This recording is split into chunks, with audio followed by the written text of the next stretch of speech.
Panginoon, pinupuri at sinasamba ka namin. Salamat sa panibagong araw na ipinagkaloob mo. Salamat sa mga biyaya na patuloy mong binibigay. Salamat sa pagkakataong ito na kami ay muling matututo. Patawarin niyo po kami sa aming mga pagkakasala at pagkukulang. Tulungan niyo po kami na magkaroon ng bukas na isip at puso upang lubos naming maunawaan ang aming mapapakinggan sa araw na ito. Bigyan mo po kami ng karunungan nang sa ganon ay magamit namin ang mga ito sa aming buhay. Salamat pong muli at ikaw nawa ang maluwalhati sa lahat ng mga gawain na aming mapagtatagumpayan. Sa pangalan ni Jesus, Amen.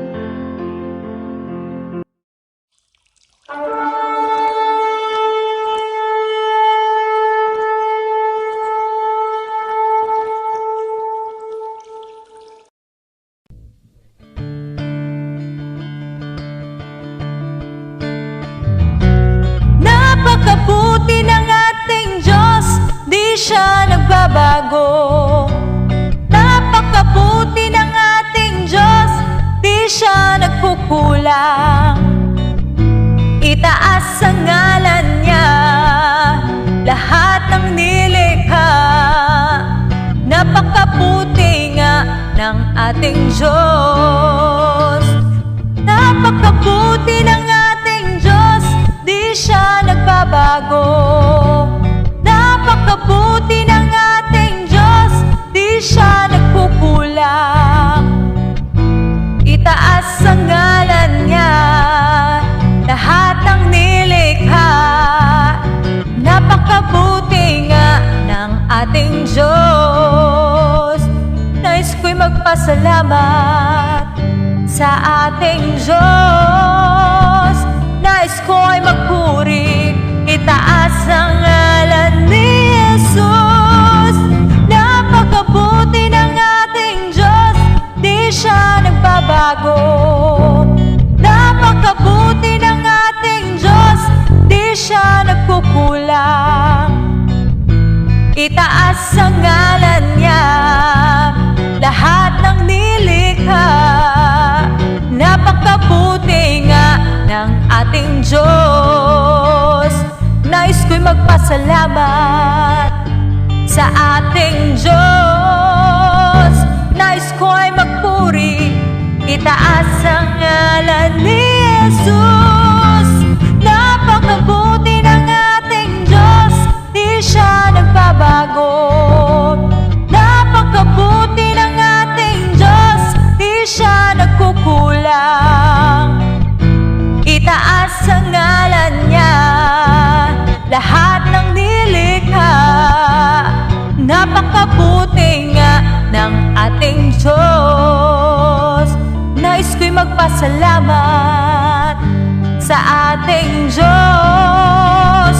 Nais ko'y magpuri, itaas ang ngalan ni Jesus. Napakabuti ng ating Diyos, di siya nagbabago. Napakabuti ng ating Diyos, di siya nagkukulang.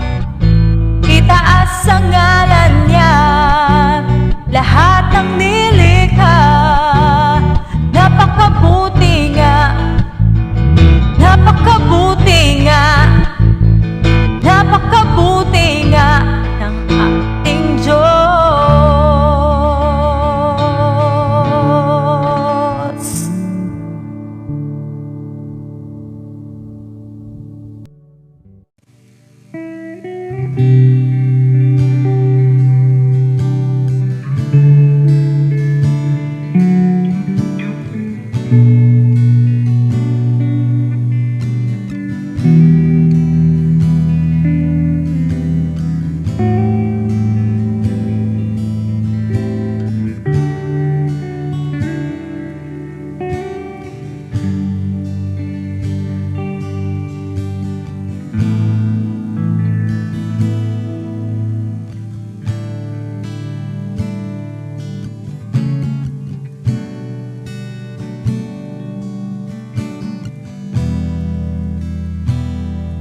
Good morning. Isang mapagpalang umaga po sa bawat isa sa atin.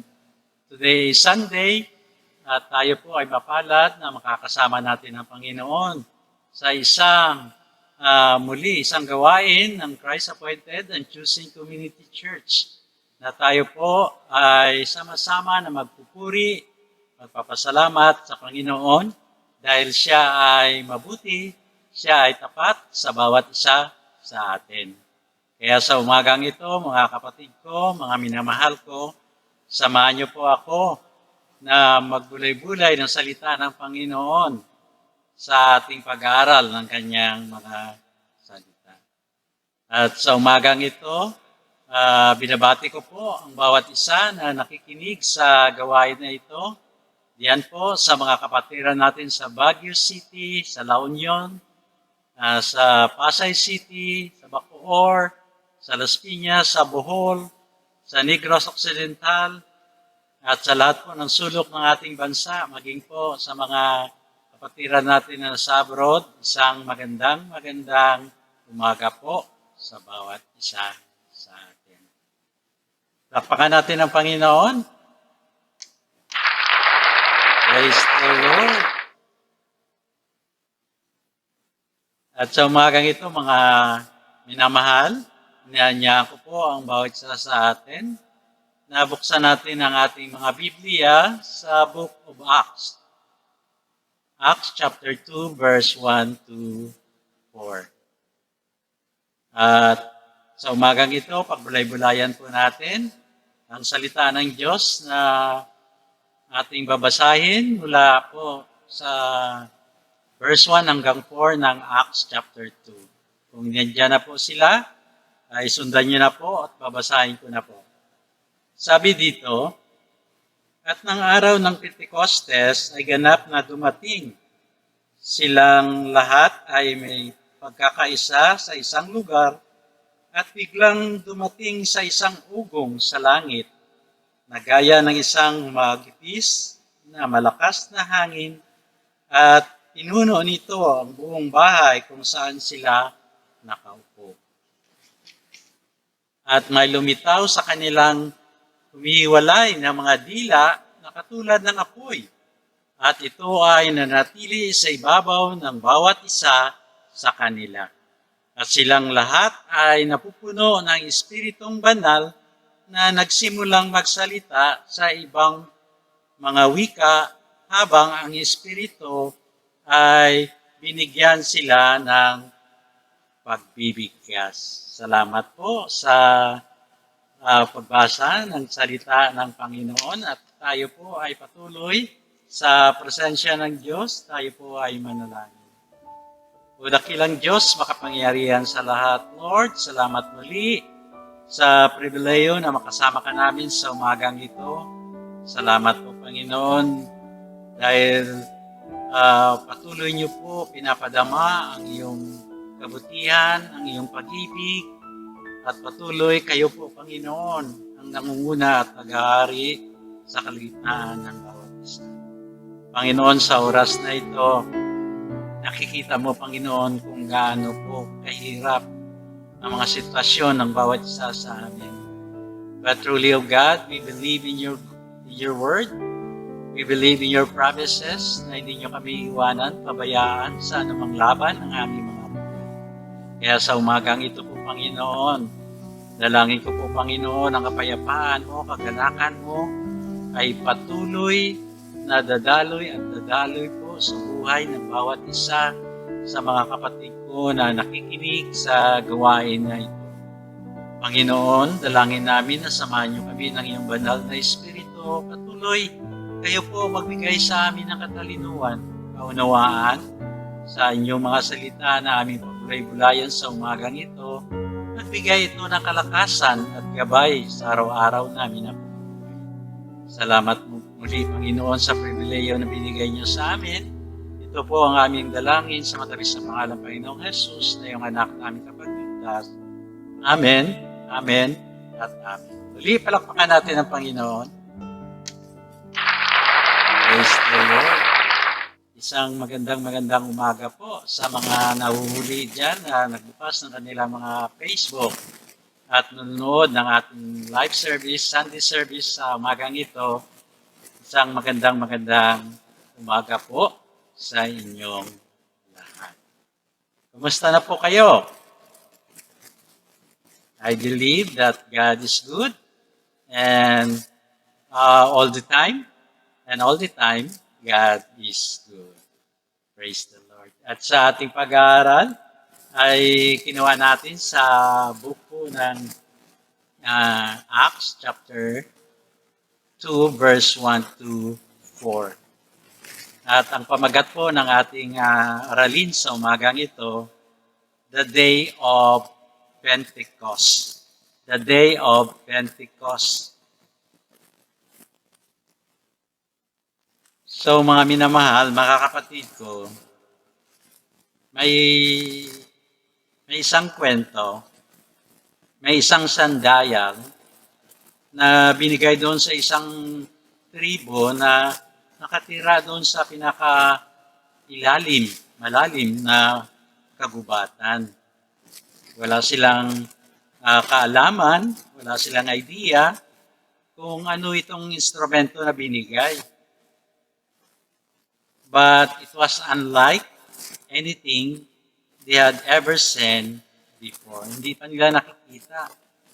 Yung sandayal, ito po yung isang instrumento na nagpapakita ng isang orasan at merong anino doon sa pointer at ito po ay may orasan, no, doon sa isang instrumento na ito. Wala silang idea kung ano ito. Na sa kanila ay parang laruan lang ito at special. Pero hindi nila alam kung ano itong kanyang purpose, no? Kung saan ba ginagamit itong sandayal, no? Ang ginawa nila ay gumawa sila ng bahay, no, over it, and to keep it holy and maging maayos at ligtas itong instrumento na ito. Of course, they keep the sun away from it and made it useless. No? Naging useless kasi nga ginawa nilang bahay. Dapat orasan yan, No? So they had beautified it, no? Pinaganda nila, but in the process, guaranteed that it would not be effective. No? Akala nila hindi naman epektibo yun sa kanila.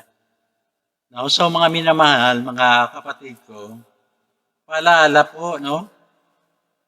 Isang paalala ng Panginoon sa akin, no? Kung ang isang Kristiyano ay walang kapangyarihan, no, sa buhay niya. Of course, the Holy Spirit, if He is recognized at all, is treated just a simple, emotional, high, or a mysterious theological concept, rather than the supernatural person He really is. No? Kaya dito po, sa binasa natin sa Acts chapter 2, ay sa palagay ko ay very controversial chapter. Why controversial? Because yung ibang denomination ay they build their entire belief or system around it. Actually, it's just a bridge, no? Ito po ay tulay sa bawat isa sa atin between the Old and the New Testament. Itong Acts chapter 2 ay isang tulay upang maunawaan natin mula sa Old Testament hanggang sa New Testament. No? Kaya masasabi natin na ito ay tulay. So you see, mga minamahal, mga kapatid ko, ang tulay ay napaka-importante. Pag ang tirahan, yung isang sibilisasyon ay nahihiwalay doon sa main na city. No? Kaya kailangan natin ng tulay. Kaya kailangan natin ng tulay para maunawaan natin ang salita ng Diyos. But you do not build your structure on the top of them. On the other hand, some set Acts 2 aside. Yung iba naman is sintabi nila, no? Ay inaano nila set aside, no, itong aralin ng Acts chapter 2. Natatakot at nakikita nila na parang may mangyayari na roller coaster, holy roller coaster. But let us not be afraid of it. Huwag tayo matakot, mga minamahal. Ang Pentecost po ay is a great word. No? Yung Pentecostes po ay napakalaking salita na dapat natin maunawaan. No? The truth here in chapter 2 ay kailangan natin na maitama, no? At sa umagang ito ay aralin natin at titingnan natin kung maitatama natin po, no, yung sinasabi dito sa chapter 2. So mga minamahal, mga kapatid ko, maraming mga Kristiyano, even the churches, no, are bogged down. Somewhere, naging in-between ang kanilang pananaw doon sa Kalbaryo, sa cross ng Kalbaryo, at saka yung the day of the Pentecost, no, yung Pentecostes. No, they had been to Calvary, nandoon sila sa Kalbaryo, at for pardon, but not to Pentecost, para humingi ng kapangyarihan. So you see, yung mga iglesia, yung churches today, masasabi natin na malusog, no? Sila ay mataba, pero out of breath through prosperity. Meron silang muscle, bound through over, no? Merong organization. Pero ano ba ang kailangan natin sa panahon natin ngayon? No? What we need is the wind. No? Kailangan natin ang hangin. And the flame of Pentecost. No, yung apoy ng Pentecostes. No, itong hangin na ito at ang apoy was the Holy Spirit na dumating, no, sa sitwasyon o sa kaligitnaan ng bawat isa sa atin. No, ito ay ready na gawin na makapangyarihan ang lahat ng mga bagay. Si Charles Penley, sabi niya, when the presence of God is in the church will draw the world in. But if the presence of God is not in the church, the world will draw the church out. No? So, kung ang presensya ng banal na Espiritu na sa church ay magpa-prosper itong church. Pero kung ang church na ito ay nasa sanlibutan, ay alisin, no? Out of this world. We know, we are living in the day of pep promotions at mga programa. Sad to say, ang iglesia, ang isang church, ay sinusubukan na lagyan ng makeup no? At with enthusiasm and organization. What we do not have, the Pentecost power. A good but not substitute. We are looked up to our own battery pack because we are not really connected to our heavenly outlet. No? So you see, marami sa atin, pagka umalis tayo, nagdadala tayo ng power bank kasi nga ayaw natin mawalan ng source ang ating mga cellphone. The same, kung ang nawawala tayo doon sa outlet, sa source ng kapangyarihan ng Diyos sa buhay natin, malulubat talaga tayo. Manghihina talaga tayo. Magkakasakit talaga tayo.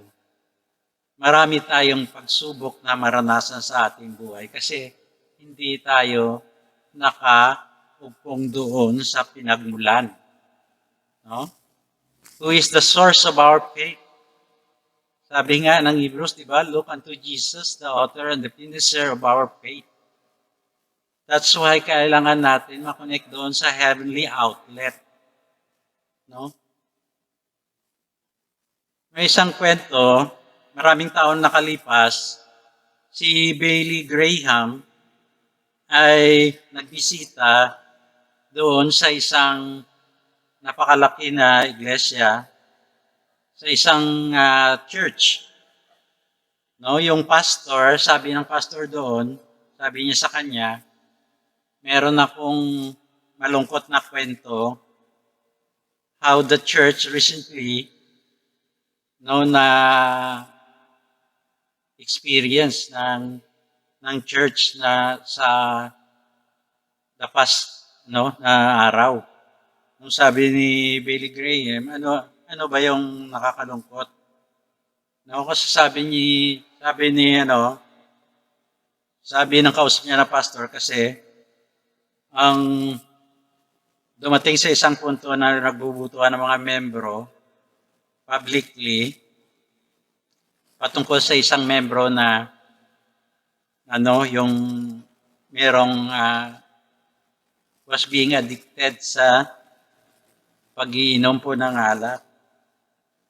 Yung iglesia ay disiplina na siya, pero hindi nagresulta ng pag-repent nitong tao na ito. Kaya ang lahat ng mga membro ay nag-decide na palisin na lang ito, yung tao na ito sa loob ng iglesia. Si Billy Graham, sabi niya, nakakalungkot. Pero when was the last time you voted someone out for not being filled with the Holy Spirit? No? Ito, concerned sila sa isang tao patungkol sa kanyang addiction sa paglalasing. Pero hindi nila nakikita, na sabi ng Biblia, di ba, kasalanan pagka naisantabi natin yung banal na espiritu at wala na yung banal na espiritu sa ating buhay. So sabi ni pastor, ano ibig mo sabihin? No? So mga minamahal, mga kapatid ko, the same verse that it says na ang kasalanan na maging lasenggo with drink commands filling the Spirit. So sa umagang ito, mga minamahal, mga kapatid ko, pag-usapan natin about the day of the Pentecost. No, we already talk about the Christ and the coming of the Holy Spirit. Dalawang bagay po. No? The meaning of the Pentecost. Ano bang ibig sabihin ng Pentecost? Pentecostes. I am gonna do some teaching. Magtuturo ako sa umagang nito bago ako mag-preach about the Word. So, inanyaya ko po ang bawat isa sa atin na carefully po, makinig po tayo on purpose, no, sa ating aralin sa umagang ito. No, sa verse 1, sabi dito, at ng araw ng Pentecostes, ganap na dumating silang lahat ay may pagkakaisa sa isang lugar. No? Holy camp. No? Ganap na dumating. Ibig sabihin na nangyari na, fulfilled na. Ganap na. No? Pinapaliwanag po na kung tayo po ay iniisip natin yung araw ng Pentecost, maiisip natin ito sa Book of Acts, chapter 2. Kundi itong Pentecost, yung Pentecostes. Was actually, ito po yung Jewish celebration na ito po nangyayari 1,500 years ago. By the time itong chapter nito was written, they had several annual celebration. No, ang mga Hudyo, marami silang mga annual celebration na tinatawag nilang feast, no? Fiesta. No? These were times of special worship. Ito po yung special na pag-worship nila sa Panginoon. No? Kung mababasa natin sa Leviticus chapter 23. Doon makikita natin na itong mga feast na ito was being instituted by God Himself. Kasi inutos ito ng Panginoon at all of them ay merong halaga. No? May isinasabuhay nila something in the day, yung araw at saka oras. Ito po yung mga Hudyo, sila po ay nagsiselebrate, no? But little did they know, each of them also predicted something concerning the Lord Jesus Christ. No? So, pag-aralan natin yung 7 Jewish feast, no? Yung 7 piyesta ng mga Hudyo, no? At masusumpungan natin na itong outline na ito, itong trabaho, itong ministry ng Panginoong Jesus. So, unang feast po, unang piyesta is the Feast of Passover. Ito po ay ginaganap doon sa huling araw po ng March. Ito nagsiselebrate ang mga Jews, yung deliverance nila mula sa slavery doon sa Egypt. At maalala nila yung 10 yung plague, yung kamatayan ng firstborn, kung hindi na-apply yung blood sa kanilang mga pintuan at dumaan yung angel of death na tinatawag na Passover. No? Kaya ito ay tinatawag na Passover feast. No? Unwittingly predicting the death of Jesus on the cross. No? So you see the lamb, the blood in wood, and the freedom, liberation that followed. No? So nawala sila sa bondage doon. Same as we are, dahil sa banal na dugo, no? Yung salitang Passover, ay tayo po merong kalayaan. Sabi sa John 8:36, if the Son therefore shall make us you free, ye shall be free indeed. No, ang Panginoong Jesucristo, nalay niya kanyang buhay doon sa Kalbaryo para tayo po ay mayroong kaligtasan. Here is the point, mga minamahal. When Jesus died on the cross, the feast of Passover was fully come.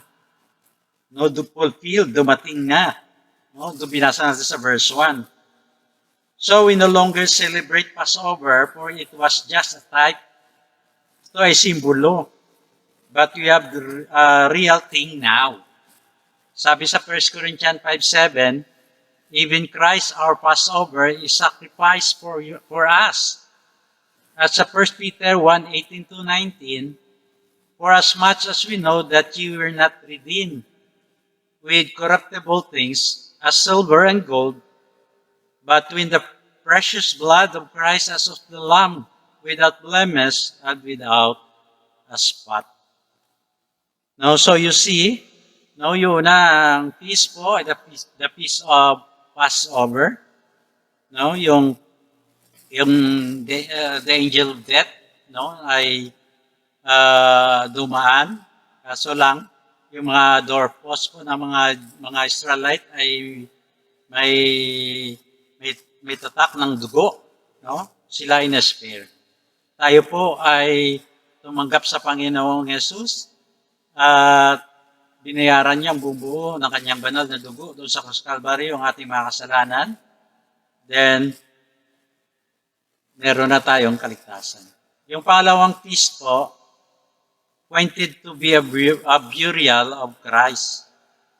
No, itong feast na to ay the feast of unleavened bread. No? Yes. No, yung harina.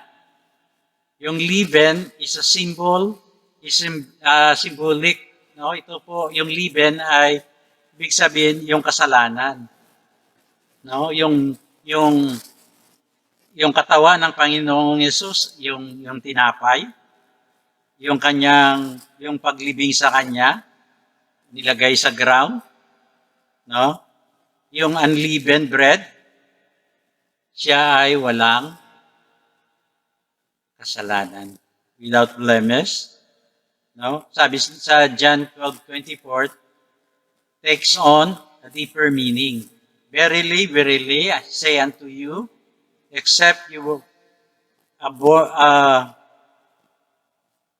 born of wheat, a corn of wheat fall into the ground and die it, abide it alone, but if it die, it bringeth forth much fruit. No, so yung pangalawang feast po ay the feast of unleavened bread. No, yung bread ay yung katawan, yung body ng Panginoong Yesus. The third was the feast of the first fruit. No, so every year, they would take the first fruit of their crops and offer it to the Lord. No, yung unang ani nila, i-offer nila ito sa Panginoon na nagpapasalamat dahil sa mabuting harvest. Ito po ay predicting the resurrection of Christ. Sabi sa 1 Corinthians 15:20-23, but now is Christ is risen from the dead and become the first fruit of them that sleep. For since by man came death, by man came also the resurrection of the dead. For as in Adam all die, even so in Christ shall all made alive. But every man in his own order, Christ the first fruit, afterward they are Christ at His coming. So you see, mga minamahal, mga kapatid ko, the feast of the first fruit have fully come. Dumating na. No, so yung pangatlong feast po ay the feast of the first fruit. Pangapat po, the feast was called the feast of the Pentecost. No, Pentecostes o Pentecost, ibig sabihin, 50th. No, Pentecost 50th. No, it always came exactly 50 days after the feast of the first fruit. No, after the feast of the first fruit, magbibilang tayo 50 days. Ito, darating na po yung the feast of the Pentecost. Also correspond for giving of law, the Ten Commandments. So every year, for 1,500 years, they would take grain. No? Kukuha sila ng ng grain at igilingin nila yon maging pino, maging flour.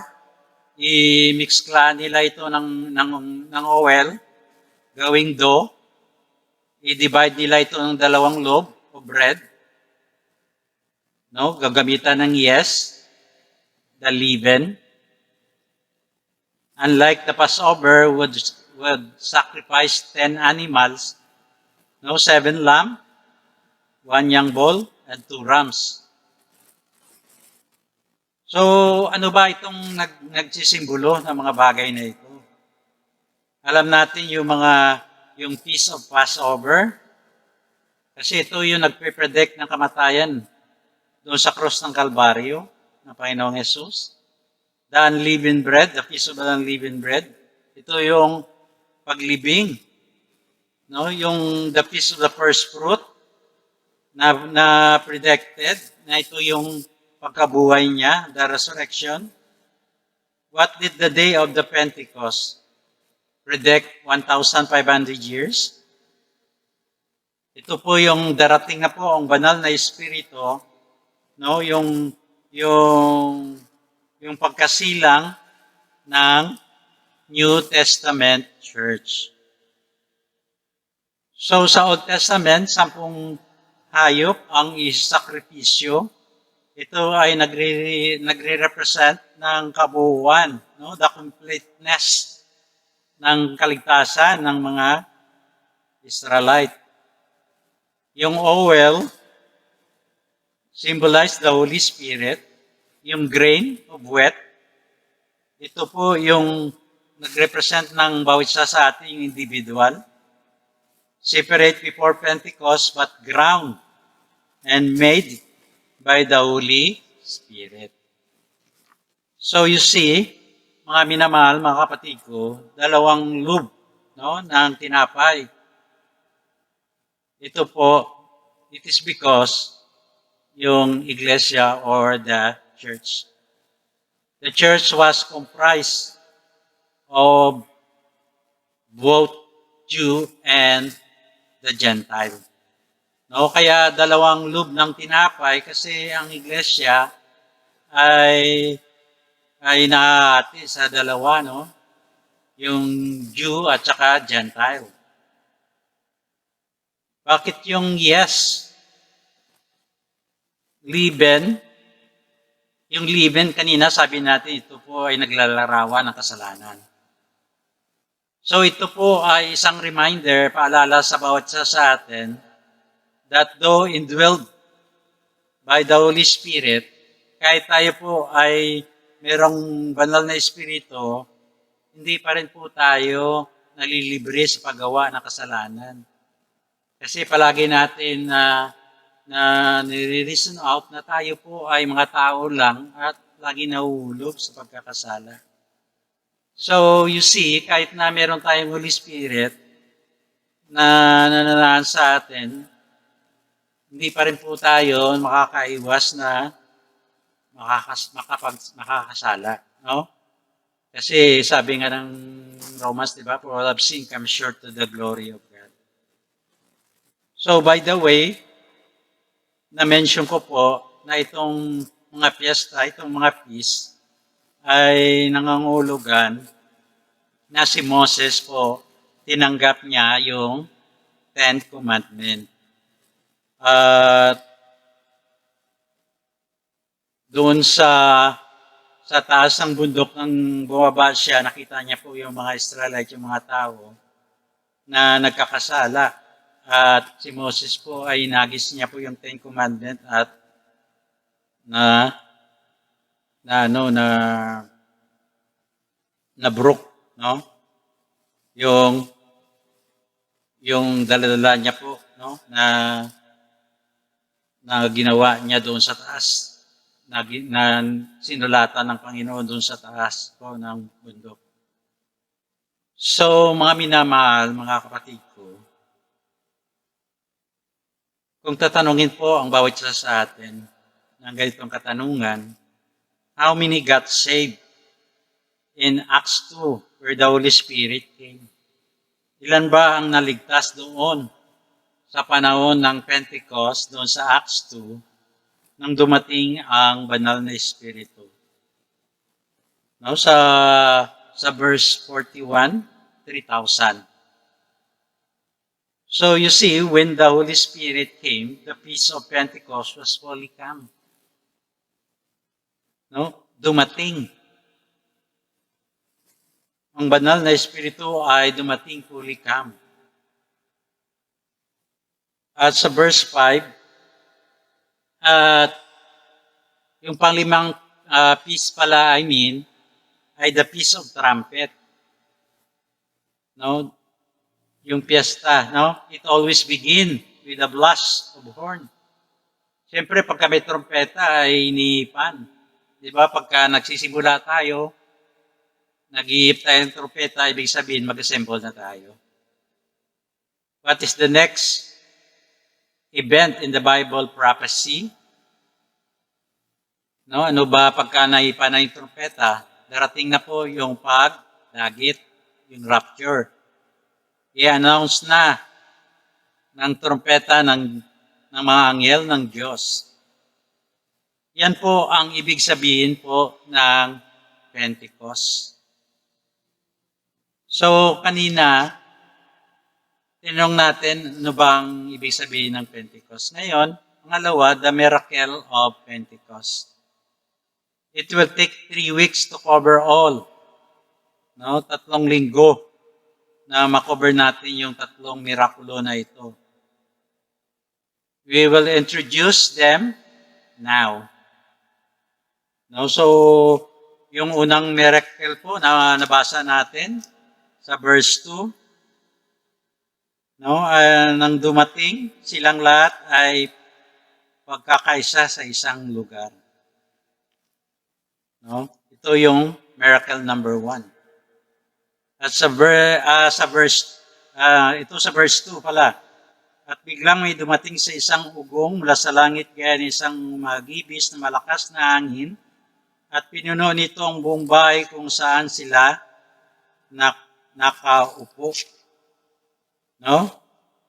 So ito yung unang himala. Pangalawang himala sa verse 3, at may lumitaw sa kanila na hiwa-hiwalay ng mga dila katulad ng apoy.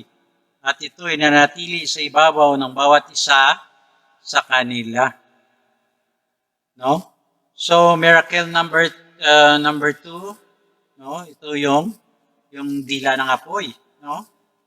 At miracle number 3, sa verse 4, at silang lahat ay puno ng Espiritong Banal, nagsimulang magsalita sa ibang mga wika habang ang mga Espiritu ay binigyan sila ng pagbigkas. No, himala number 3. So 3 himala sa araw po ng Pentecost. Isang himala ng sound, ng sight, ng speech. Yung sound po, yung ugong sinasabi, no, maririnig yung rushing mighty wind like a tornado passing through the very room. No? Ever heard that in real life? They say you will never forget it. No? Yung sound dumating po, no? Yung banal na Espiritu through the wind. No? Pangalawa yung sight. Clover tongues with fire, and each of the 120 of them had a flickering flame, which was sat on top of them head like a human candle. No, yung himala number 2 po, no? Sa paningin, nakikita nila po, no? Yung tongue of fire na parang siyang kandila na nakapatong doon sa 120 men na nandoon sa kwarto. Yung speech, no, yung pananalita, no, iba't ibang mga lingwahe ang naririnig sa 120 na ito, no? The Holy Spirit come on the day of Pentecost in the sound para gisingin sila lahat sa hangin, no, yung sound, to move them in the fire, to enlighten them, yung tang, no, na yung parang kandila, no, sa kanilang uluhan. And the tongue that makes yung speaking in tongue, ang bawat isa, iba't ibang lingwahe. Out of this grows some question. No? May katanungan dito, no? Patungkol sa iglesia. No, ang tanong, gising pa ba tayo? Are we awake today? Kung tulog, gisingin mo yung katabi mo. We are on the move for Christ. Dapat we are on the move para sa Panginoong Yesus. Are we enlightened, on fire for God? Tayo ba ay pinapaningas natin ang apoy sa ating puso upang sa ating pag-worship, paglingkod natin sa Panginoon? Lalo tayong maunawaan at magkaroon ng kaliwanagan ang bawat isa sa atin that we have a purpose in this life. We have the responsibility as Christian. Are we using our tongue for Him? Ginagamit ba natin yung ating mga dila para sa gawain ng Panginoon o ginagamit natin yung ating mga dila sa walang kabuluhan na mga bagay sa ating buhay? So you see, mga minamahal, mga kapatid ko, ang himala doon sa araw po ng Pentecost, just the first today. Sa Biblia po, mga minamahal, yung hangin, ito po ay nangangulugan po ng Holy Spirit. Tatlong rason, no? Kung bakit ang hangin nariyan. Siya po yung Holy Spirit. Unang-una po, because it is invisible. Nakikita mo ba ang hangin? Di ba hindi? You cannot see wind. Pero paano ito naka-epekto sa atin? Di ba naibsan yung ating init?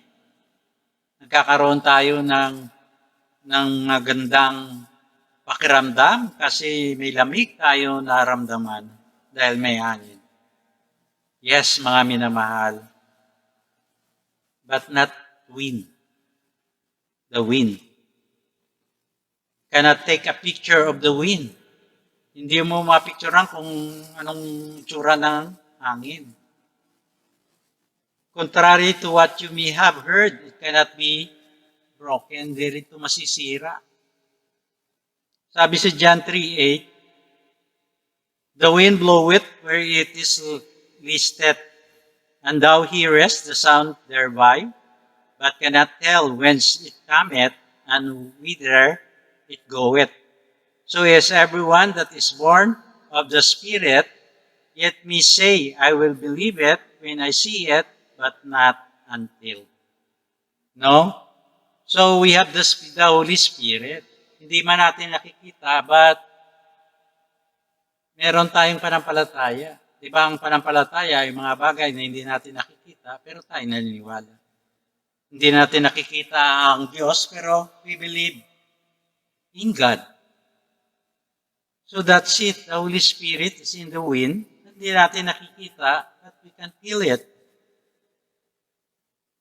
Many things are very real. And yet, you and I, ikaw at ako, hindi natin nakikita ang hangin. Nakikita niyo na ba yung kulay ng rainbow, ng bagare? Sa ating mga paningin, nakikita natin 7, no, na basic color. Pero yung mga scientists, sabi nila, kung titingnan mo yan sa lente, makikita mo, 1,000 pala yung color doon. And they are there. No? nakikita lang natin yung basic eh. Ito lang. Pero 1,000 pala yung kulay doon sa rainbow. Take somebody sleep in with. Let the wind of the Spirit sweep across their soul. And you will see the difference. No, kung hayaan natin po ang banal na Espiritu na manguna at mag-ari sa buhay natin, makikita kung anong diferensya yung meron at walang banal na Espiritu. Sabi sa 1 Corinthians 6:19 to 11, know ye not that the unrighteous shall not inherit the kingdom of God? Be not be deceived, neither fornicators, nor idolaters, nor idolaters, nor effeminate, nor abuser, and themselves with mankind, nor thief, nor covetous, or drunkard, nor revilers, nor extortioners shall inherit the kingdom of God. And such were some of you, but ye are washed, but ye are sanctified, but we are justified in the name of the Lord Jesus and by the Spirit of our God. So you see, mga minamahal, mga kapatid ko, the wind is invisible. Yung hangin na hindi natin makikita, no? Hindi natin ito, no? Sa ating mga mata, hindi natin makikita. Cannot see it. Pero yung epekto niya ay maramdaman natin. Sabi natin na narito ang hangin. No? Kasi naramdaman natin. This is a mild, southerly wind. No? Sa Europe, yung mild na hangin, ang tawag nila ay PON, no?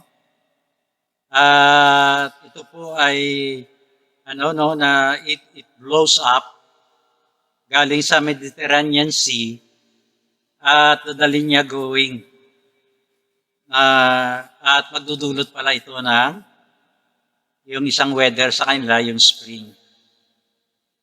Like weather right in the midst of the winter. No? Nasa kaligitnaan sila ng winter, pero meron silang pakiramdam na parang sa spring sila. So too, even in the dark winter of the soul, it is possible to feel the gentle warmth of the presence of God and the blessed in the influence of the Holy Spirit. No?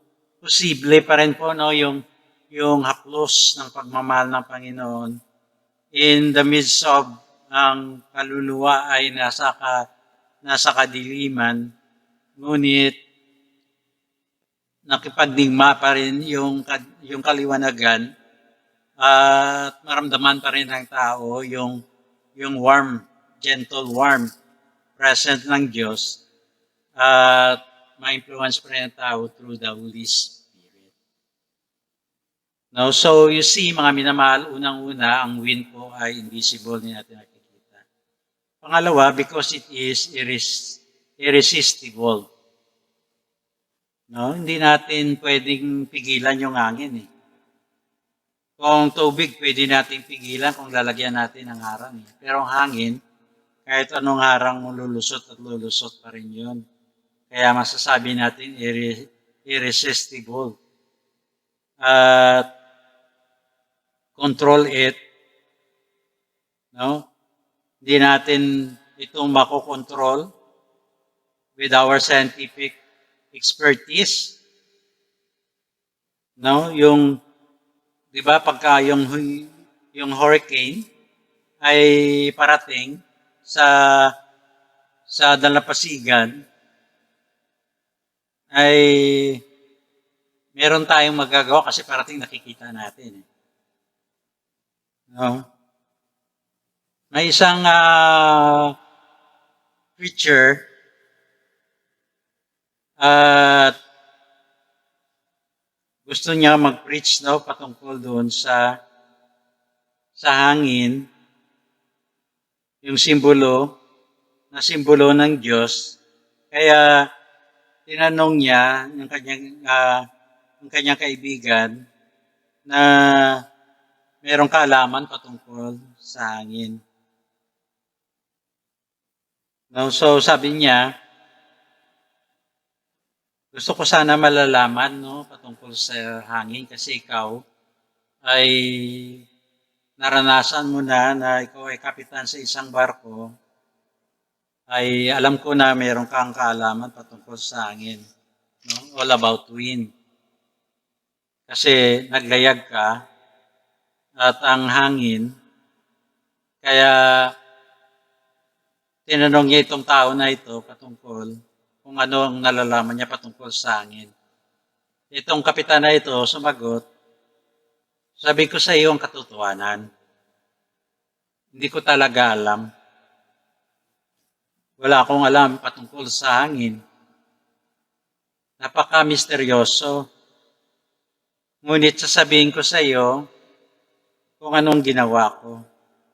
Kung paano ako maglayag, na partner ko ang hangin. Kasi kung saan papunta ang hangin, doon rin papunta yung sasakyan. So you see, mga minamahal, mga kapatid ko, sa Christ-appointed and choosing community church, kailangan natin, we need to get things in order. Dito sa iglesia natin, sa church natin, kailangan natin yung mga bagay-bagay ay nasa sa ayos. Opo. Yan po ay nangyayari sa chapter 1. Ngunit ngayon, buong panampalataya, kailangan natin mag-set ng ating paglalayag upang mahuli natin itong hangin. Mahuli natin itong Holy Spirit. So, una po, yung wind po, invisible. Hindi natin nakikita. Irresistible kasi hindi natin makokontrol. At pangatlo po, because it is indispensable. You cannot get along without it. All life on earth would cease. Pag walang hangin, dead na. Wala nang buhay. Kasi wala nang hangin. Napaka-blessed natin kasi libre yung hangin na amoy natin. Pero yung mga tao na sa hospital na wala na kakayanan na huminga sa sarili nilang hangin at bibili na nila yung kanilang oxygen para makahinga. So mawawala din ang hangin. Naalala niyo po yung istorya ni Ezekiel sa chapter 37, doon sa Valley of Dry Bones. Ito po yung lumang digmaan na doon nangyari yung battle. Kaya sinasabi na old battlefield. Yung mga buto doon ay yung mga dry bones doon ng mga patay ay nagkalat. Sabi ng Panginoon, prophecy to the four winds. Sabi ng Panginoon kay Ezekiel, mag-prophesy siya. At ang buhay ay dumating. At yung mga buto-buto ay nagugpungan at nag-assemble yung isang tao at he prophesied life to them at naging vast army sila ng Panginoon. So in our life, sabi ng Panginoon, we must prophesy to the wind. We must prophesy to the Holy Spirit. Whatever circumstances we have now, right now, prophesy it to the Holy Spirit. and our God, our good God, will deliver us from any situation we have right now. Huwag natin aksayin ang ating oras. Huwag natin aksayin ang pribileyo na binigay sa atin ng Panginoon. Yung kanyang hininga ng Diyos na ilagay natin doon sa lahat ng ating mga ginagawa, our effort. Katulad, ang bawat isa sa atin, hindi natin kayang palipad ng isang saranggola kung wala ang hangin. The same sa ating mga buhay, mga minamahal, mga kapatid ko. Hindi natin alakaran ang journey ng buhay natin without the wind. Without the Holy Spirit. Truly po, ang buhay natin, hindi tayo magiging spiritual kung wala itong hangin, which is the Holy Spirit. Kaya, mahalaga sa buhay natin na meron tayong Holy Spirit. Pentecostes. The Pentecost. So you see, mga minamahal, mga kapatid ko, yung ating pagsunod, mahalaga. Sabi nga ni Samuel, na napag-aralan namin last prayer meeting, obedient is better than sacrifice. Yung pagsunod natin ay mas mainam kaysa nagsakripisyo tayo na napipilitan tayo. Obedient natin sa ating time. Obedient natin sa ating pag-worship. Obedient natin sa ating pagbibigay ng mga kaloob natin. What we have in the Lord. Our unity. Yung pagkakaisa.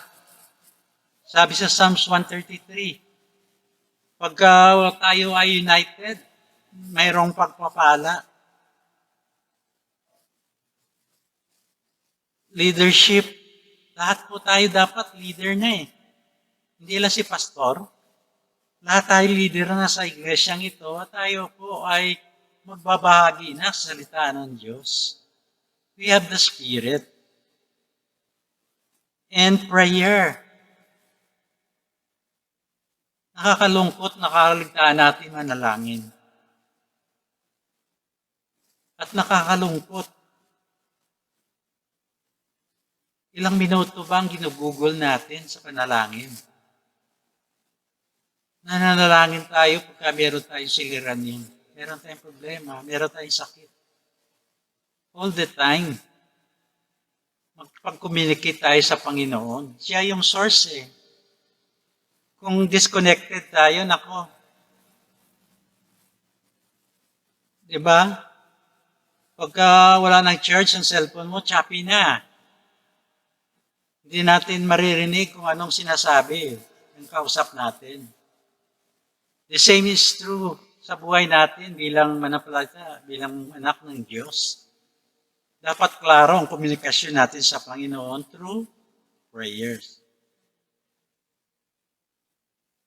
So you see, mga minamahal, mga kapatid ko, we must pay the price of the Pentecost and then set your sail for the wind. No, maglalayag tayo, saan man tayo dadalhin ng Panginoon. Hindi tayo matatakot. Hindi tayo manghihina kasi nasa atin yung hangin. Nasa atin yung banal na Espiritu.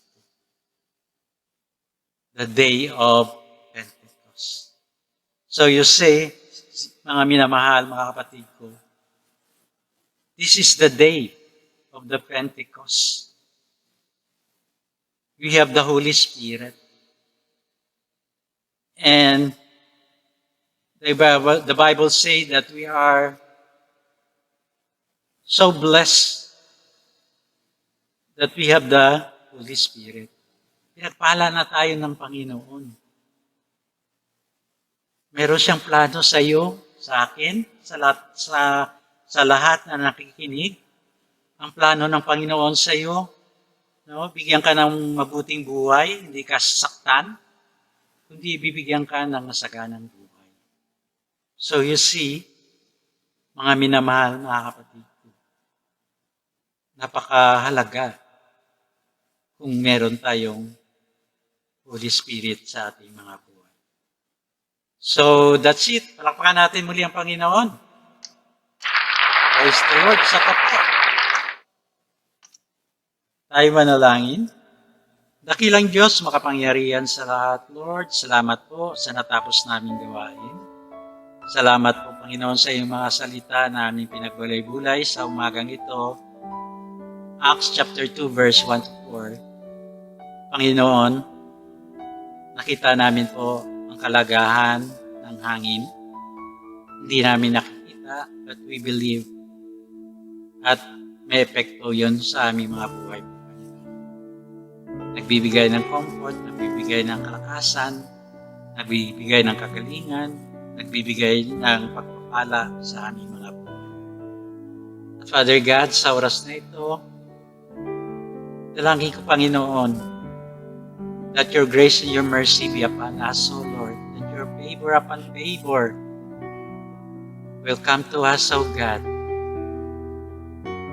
At sa oras na ito po, Panginoon, kung may nakikita kang mga kapatiran ko, Panginoon, na sa banig ng karamdaman, merong sakit, merong problema, merong alalahanin, o merong